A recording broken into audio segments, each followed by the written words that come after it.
right, folks, as the Democrats are right now ready to push through another $3.5 trillion in spending, it has to be noted that this is more about central planning power and an omnipotent executive branch that goes way beyond the dreams of picking just winners and losers. It would actually control all facets of life and in the process push out the profit motivation and attempt really to extinguish our capitalistic impulses. Those impulses, by the way, help make America the greatest country in the world.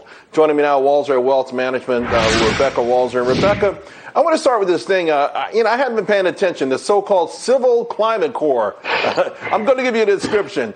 It's part of it. Democracy in the workplace means everyone can pitch projects to improve their 9 to 5. By choosing not to be a robot to maximize profits, you can strengthen your community. This simple philosophical shift can make all jobs green, non-extractive, planting something beautiful for your own hood and future generations. So are you ready to make the transition? I mean, Charles, what does that even mean? It's like going to a pitch session for a new business and having no idea what the new business is going to actually do. This CCC is really, probably should be called the CCP, but it's really modeled after FDR's 1933 Civil Conservation Corps. And I will note that in 1933, these people that were hired by the CCC were given room and board and $30 a month, which is the equivalent of about $600 in today's dollars. So this is not at all what FDR did and his, beautification project. He hired people that didn't have jobs. He gave them a place to live and he paid them $30 or $600 in today's dollars a month.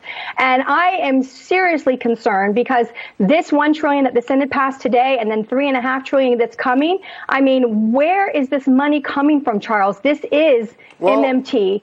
It is. It is. It is. And that's what I was going to just say. Hey, for all the hand-wringing about modern monetary theory and how dangerous it is, we're already doing it. I mean, take a look at retail sales, for instance, right?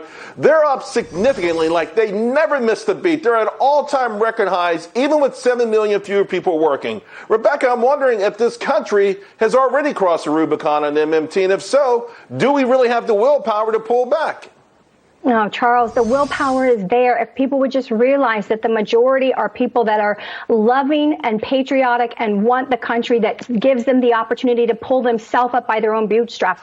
This is a stealth takeover. This is a stealth way towards communism because the only way that we agree to enslave our future generations of another $4.5 trillion is if we are communists already. We have to stop this. I don't know how, but we need a miracle. We need an act of God. This has got to be stopped because, Charles, this $5.5 trillion after we've spent $8 trillion on the coronavirus? What? Yeah.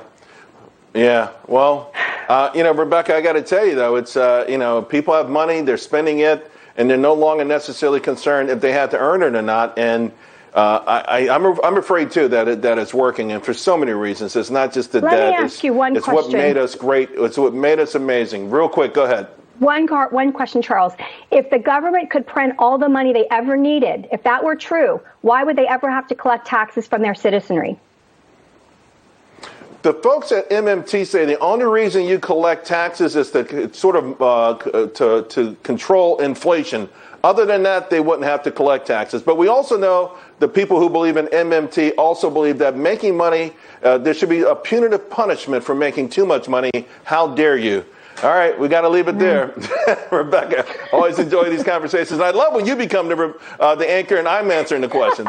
Up next, why all these Wall Street truisms don't always work, folks. There's so many ways you can beat the market without listening to the smart folks.